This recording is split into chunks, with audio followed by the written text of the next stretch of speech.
Amazon SEO positioning, like maybe some Amazon PPC as well, as opposed to where if you're like building a direct to consumer, you know, CPG brand, it's more so going to be along like, you know, a lot of social media work, heavy Facebook advertising. Yeah. FBA is all about the upfront, finding that little underserved niche, and then coming out on Amazon in that niche where the traffic is already there.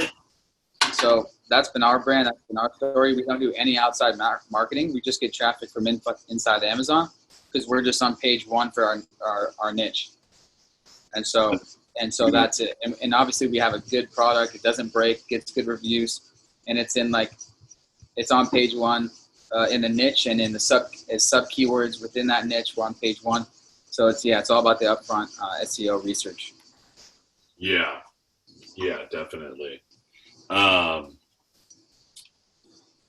What I know you've dropped and you give a ton of free knowledge, which is dope, man. I appreciate that. And people are definitely like sleeping on you. Like you probably know a lot more about Amazon FBA than some of these big gurus I see on Twitter and stuff. But what's you know, for like whether it's Jungle Scout or kind of like that product research, obviously there's a lot of ways you can kind of do it, but what do you prefer to do for like new private label sellers? For private label research, excuse me. Yeah. I use Jungle Scout. So get Jungle Scout, get in there, use that keyword research tool. It's going to show you all the related keywords related to what you type in and the monthly search volume. Try to pick a sub niche keyword that's got like at least 2,000 searches a month. That means there's like decent foot traffic, you know, so to speak, going by that sub niche keyword. And then, and then look around there at different search terms and see, can I target this specifically, and try to find that niche within a niche, I call it, to target, for your brand. Yeah, absolutely. So would you say it's almost like, not exactly, but in a way, for someone like, because I consume like a lot of direct to consumer, like CPG, like venture capital, and I just like pay attention to a lot of that, like the founders and like cool new companies and what's working and what's not, but almost like kind of have to disassociate from some of that kind of approach and more so look at it true as more of like the Amazon method, because it is a different arena and it's a different approach. Would you say that's partially, or? Yeah.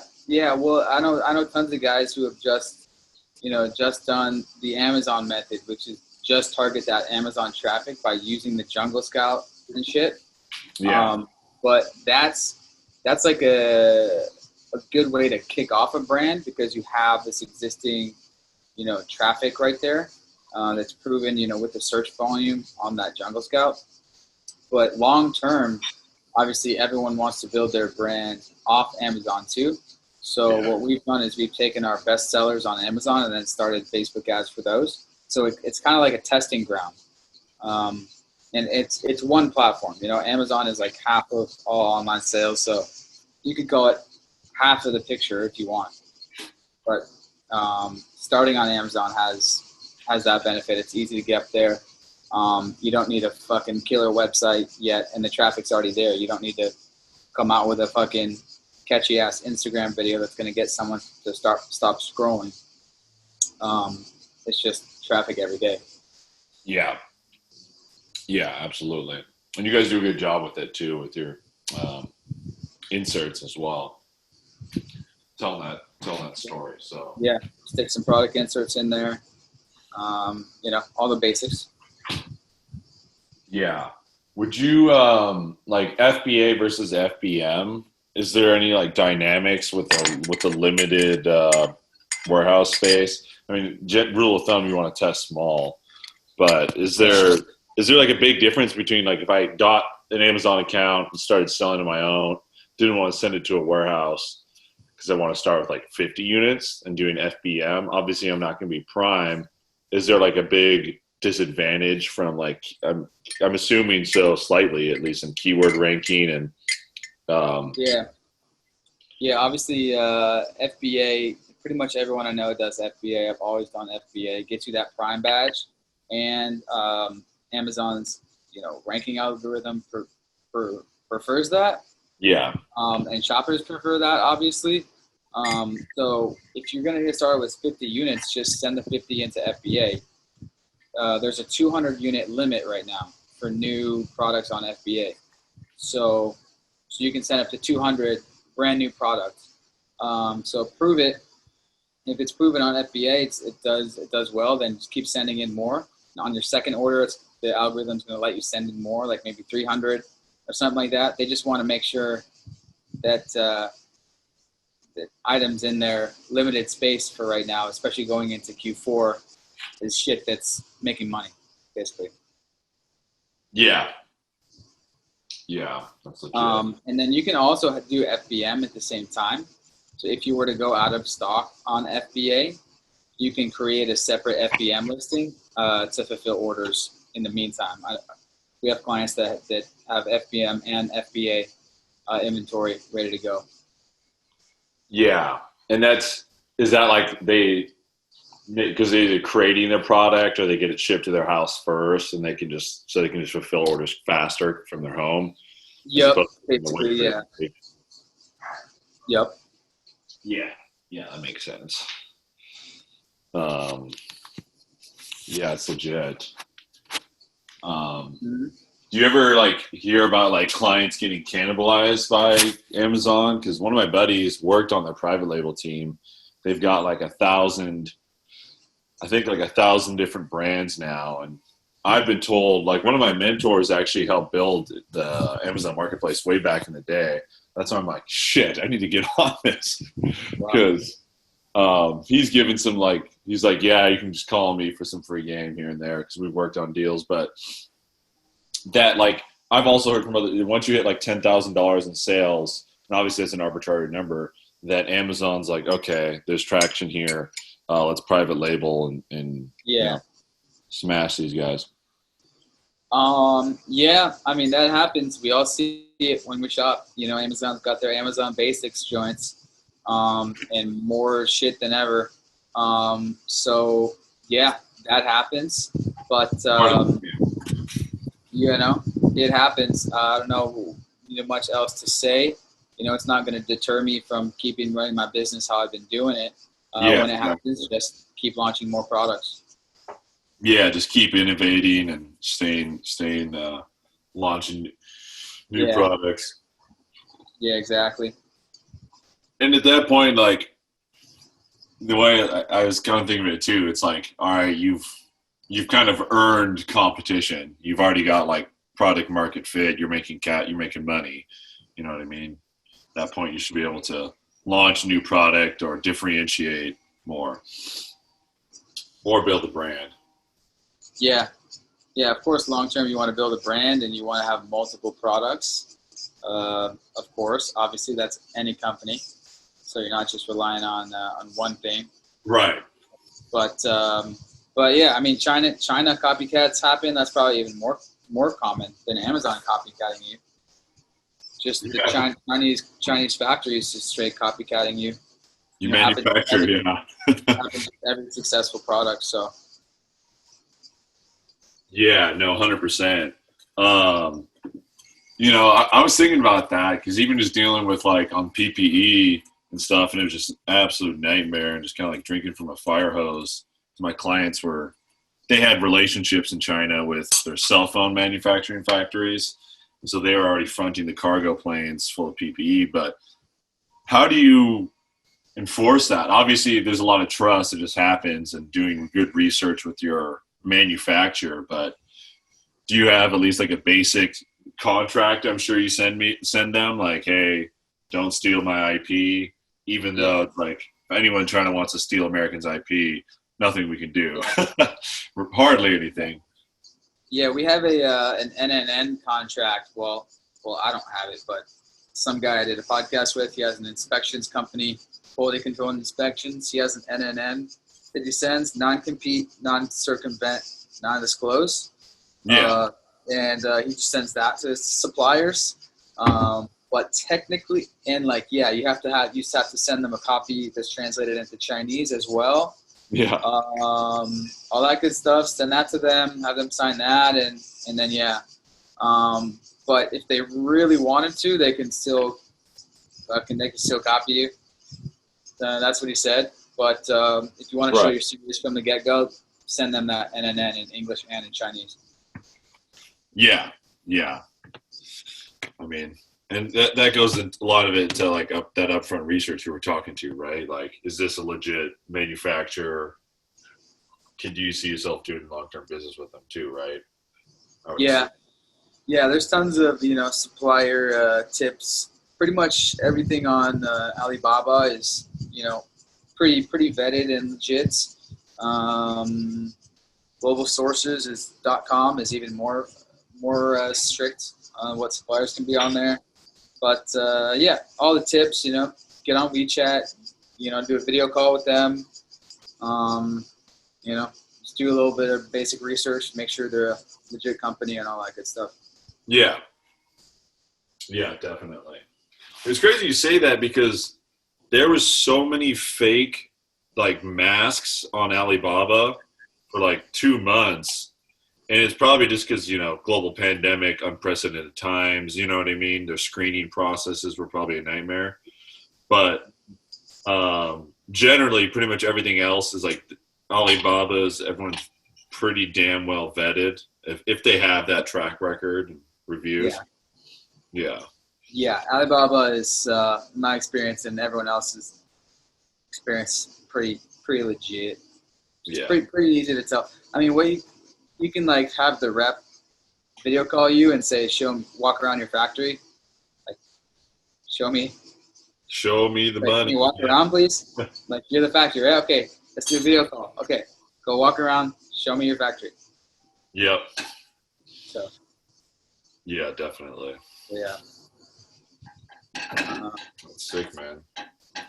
But yeah, the 80/20, it's all on Amazon. It's all about finding that underserved niche and that niche within a niche. Like, pet supplements, for example, that's a huge niche. So tons of subcategories or sub niches in there. You got fucking supplements for birds. All right, that's subcategory. All right, what's supplement for bird? Fucking, I don't know. Bird. Fucking feather growing. Supplement for birds. I don't know. It's just so many fucking tens of thousands of weird little sub niches on Amazon with like good traffic to that page one. And if you can come in there and have a product that's a little bit different than everyone else, then usually there's a good amount of shoppers that will choose you. And then yeah, after that product is tested or successful, or whether it's successful or not, just roll into your next product and keep going from there. Yeah, definitely. That's sick, man. So how many products are you rocking right now? Because you got S-Dub, which is a great product, and then some new iterations I saw on that, right? Yeah, we got a new sticky wallet coming. Just did the video shoot up in Whitby. Our editor came out with the first cut of that yesterday. We're stoked about it. So yeah, we're building a sticky wallet brand. We're like all in on that. Yeah, it's a great brand. Our selfie stick tripod brand. It ran out of stock actually during the beginning of COVID. Sales went up because people wanted to have a tripod at home. I don't know. Maybe they're starting to make pornos during this time. I don't know. Hot market. Probably not. OnlyFans. Yeah. The bitches wanted an OnlyFans tripod. So that's coming back soon. So yeah, on the cell phone accessories niche, but we got ideas of new brands to start. The entrepreneurial hustle never stops. So kind of just keep chugging, keep launching. That's awesome, man. It's been sweet to see. How long you in Croatia for? We're thinking for the month. So August, all of August. And then the official word is Bali opens on September 11th. Kind of our second home base. So that's the plan. And we might do a stopover in Istanbul, like a week or so, just for fun. We like that place. Want to check it out again? Yeah. What about you, man? You gotta make an Asia trip sometime. I know. I wanted to do it this spring. When COVID happened, obviously. But Fucking winter or spring. I mean, because when you come out, you're gonna want to hit all of Southeast Asia. In Thailand, we're hearing it won't be open till January or later. So next year. At some point next year, whether it's next spring or fall, more likely. I really want to hit Latin America because I've got some connects out there too, hitting like Medellin and connects. Got the BRICS connects. BRICS squad. So we got the BRICS down there. Got the plug. Yeah, and we're getting some like JVs going in Spain right now for some other stuff on some herbal moves. So it'll be. I'm just gonna downsize and get everything I own to like 3 suitcases worth, so I can leave some stuff in the Northwest and then just be a lot more mobile. Yeah. Tell me about it. Yep. The world's a big place, and we're totally hooked on the travel bug. So we're just trying to get outside of the U.S. as much as possible and keep it moving. 100%, man. God, especially now, it's like the U.S. is gonna be a shit show for the next probably till springtime, realistically. Yeah. That was the longest Parker had ever been back in the States because he came back during the beginning of COVID. And that's the longest he's been back in the States since we blasted off like 6 years ago. And so he was just itching. He's like, "Get me the fuck out of here." So he's like, "Where can we go?" And him and Danny were researching, and Croatia it is. Croatia it was. Yeah, I mean, Croatia's dope. Like, I've heard nothing but good things. I mean, I saw your vlog about it, but some other nomad buddies had gone there for Yacht Week and stuff. And oh, yeah, they got the Yacht Week. Obviously, that's like an exceptional man, that's why we got to fucking launch some more brands and get this multi-millions. Yeah, exactly. Rent that fat yacht for a week. Yeah, get the empire on fucking ball out Wolf of Wall Street stuff.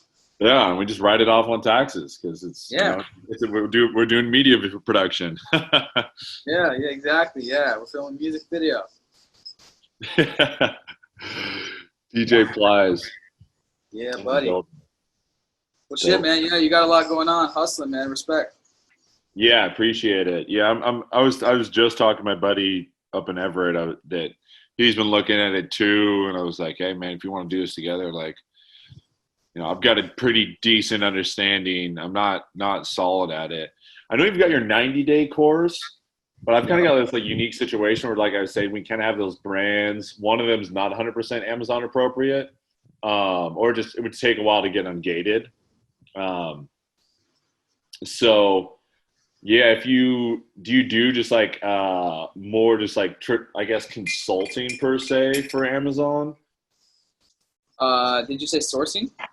No, like, cause break down your 90-day. I'm trying to get like 2 friends that I sent your link to too. They're like struggling to get in the Zoom. Oh, because I was like, the 90-day FBA is more for people tell me, yeah, Riley, I want to get into FBA, I want to get into selling on Amazon, but I have no idea what I want to sell, no idea what niche, what product. And so it's kind of going through my whole course that I've had since 2016.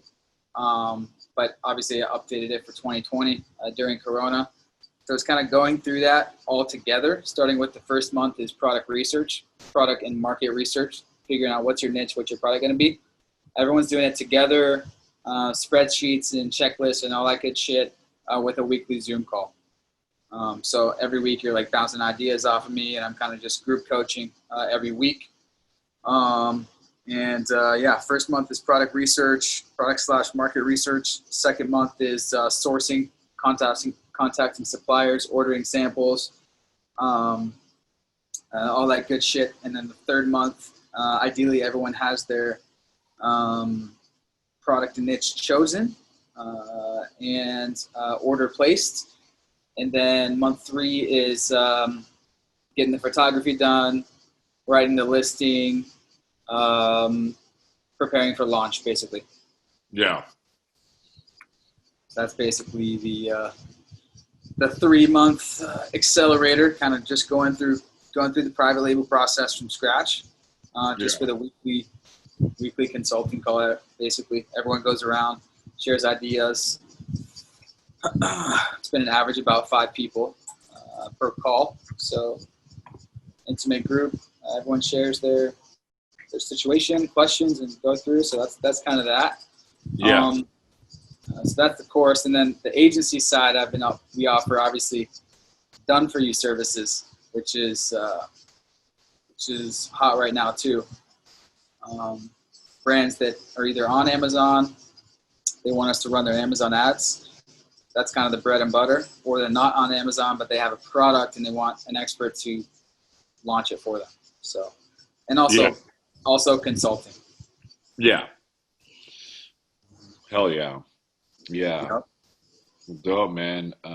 Yeah. When's your 90-day new cohort starting? The next round, which is like third round.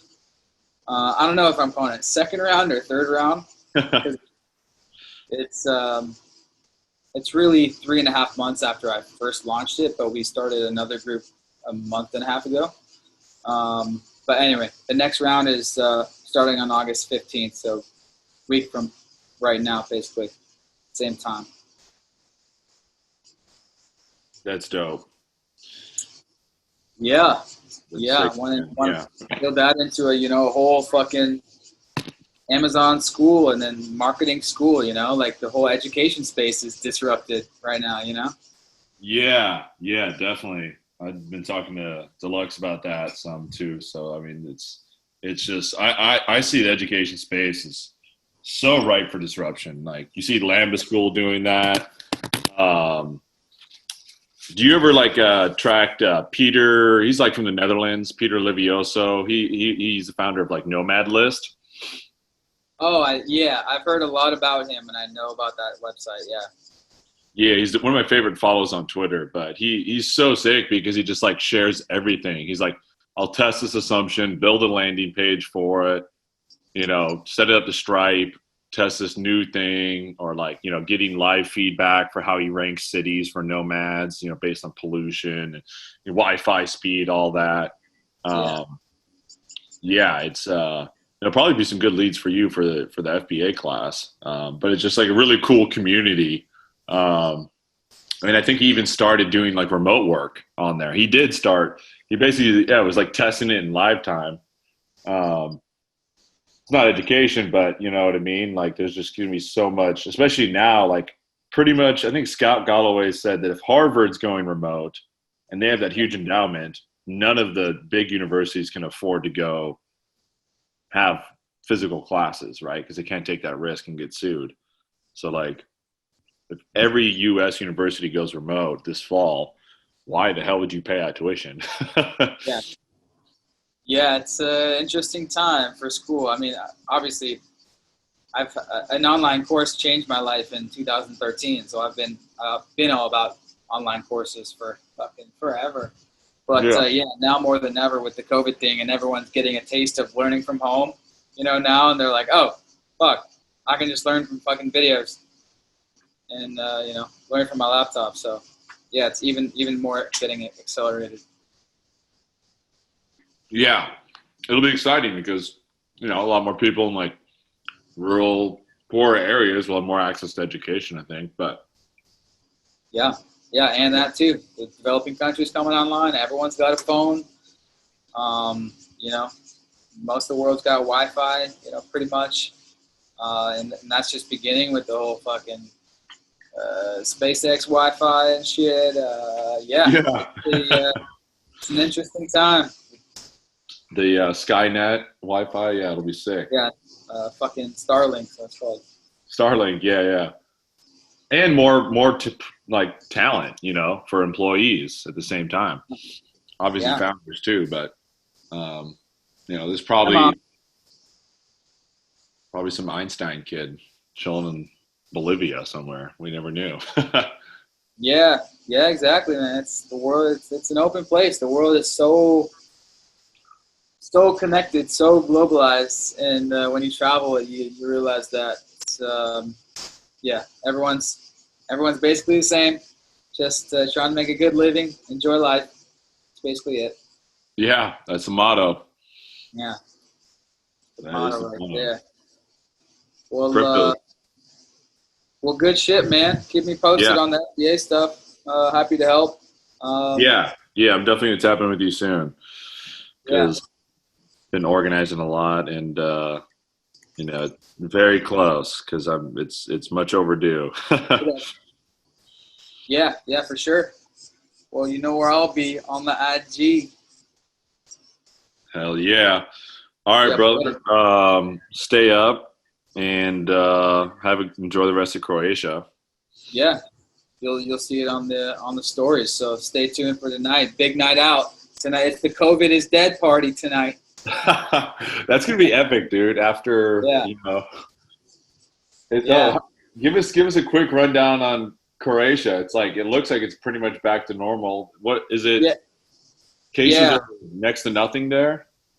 I don't know the number of cases, but I'm assuming it's low. No one in public wears a mask. It's only employees that wear the masks, and tons of European tourists. Some locals have been saying the past month has exploded with European tourists coming here because the nightlife opened here in Split about a month ago.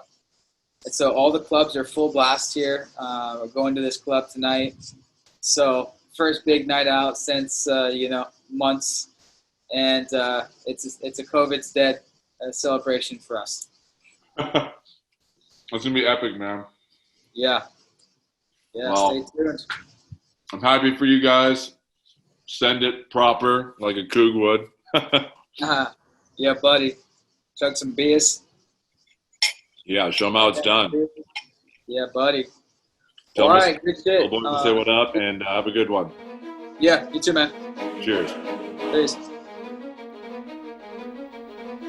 Thanks for listening to the FBA Lifestyle Podcast. Don't forget to follow on all podcast platforms, YouTube and Instagram. Ready to fast-track your first or next FBA product? Ready to create a real product that leaves the competition in the dust? Then check out the 90-Day FBA Challenge, a 12-week accelerator program with weekly coaching calls where we help you go from zero idea what to sell to a product live on Amazon within 90 days. And download the free Amazon Secrets ebook, FBA Lifestyle, the Amazon Experts. Start your FBA business. Achieve the freedom lifestyle.